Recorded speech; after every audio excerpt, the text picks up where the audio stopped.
গতকাল হলো অতীত, আগামীকাল একটা রহস্য, কিন্তু আজকের দিনটি একটি উপহার। এই কারণেই একে বলা হয় প্রেজেন্ট। সময়ের সাথে সাথে যদি ভালোবাসা কমে যায়, বুঝে নেবে এটা কখনোই ভালোবাসা ছিল না। এটা ছিল সময়ের প্রয়োজনে একটু ভালো লাগা। কারো হৃদয়ে আঘাত করাটা সাগরের বুকে পাথর ছুঁড়ে মারার মতো। কেউ জানে না সেই পাথর কত গভীরে আঘাত করবে। শুধুমাত্র যার হৃদয়ে আঘাত করবে সেই বুঝবে। পাশাপাশি থাকা মানে কাছাকাছি থাকা নয়, দূরে থেকেও কাছাকাছি থাকা যায়।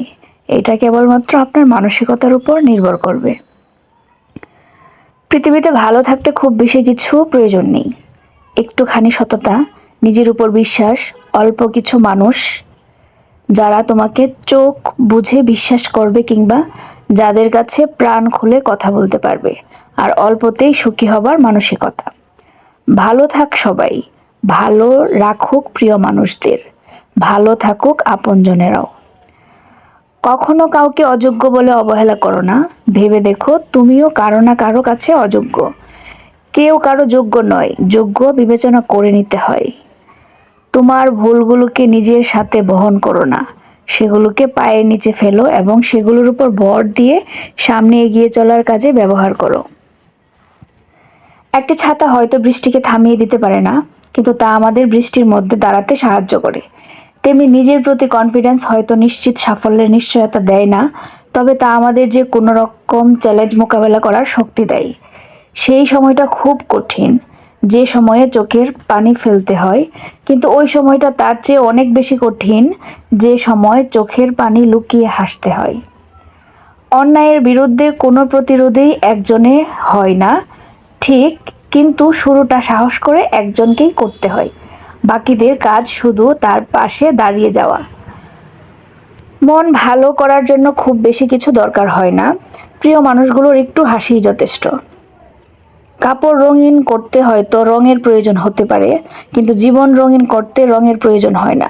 প্রয়োজন কিছু ভালো বন্ধু বান্ধব আর কিছু আপনজনের। এমন মানুষের সাথে বন্ধুত্ব করো যে তোমার গুণগুলো মনে রাখে আর তোমার ভুলগুলো সংশোধন করিয়ে দিয়ে সেই ভুলগুলোকে ভুলে যায়। পাহাড়ের উপর দাঁড়িয়ে আকাশটাকে যতটা কাছের মনে হয়, আসলে আকাশটা ততটা কাছের নয়। তেমনি আপাত দৃষ্টিতে কোনো কাজ সহজ মনে হলেও বেশিরভাগ ক্ষেত্রে তা সহজ নয়। মানুষের মন বড় জটিল, সেটাকে বুঝতে হলে তোমাকে অনেকটা সময় নিতে হবে। তুমি যদি খুব তাড়াতাড়ি বুঝে ফেলো, তাহলে তুমি নিশ্চিতভাবেই ধরে নিতে পারো ভুল বুঝেছো। যে কখনো আশা ছাড়ে না, তাকে হারানো সবচেয়ে কঠিন। তুমি তাকে ভেঙে চুরে শেষ করে দিলেও সে আবার উঠে দাঁড়াবে। তোমাকে হারানোর স্বপ্ন দেখবে, ঠিক মৃত্যুর পূর্ব পর্যন্ত। তোমার হাসি যেন শুধু তোমার ঠোঁট থেকে নয়, মন থেকেও যেন আসে। একটি প্রাণোচ্ছল হাসি তোমার সম্পর্ককেও অনেক গভীর করে দিতে পারে। জীবনে দুঃখ হতাশা থাকবেই, তাই বলে জীবনটাকে হতাশার মধ্যে ডুবিয়ে রাখা ঠিক নয়। সময় থাকতে চেষ্টা করো ঘুরে দাঁড়ানোর। অবশ্যই তুমি সফল হবে, কারণ চেষ্টাই সফলতা বয়ে আনে। ধন্যবাদ সবাইকে।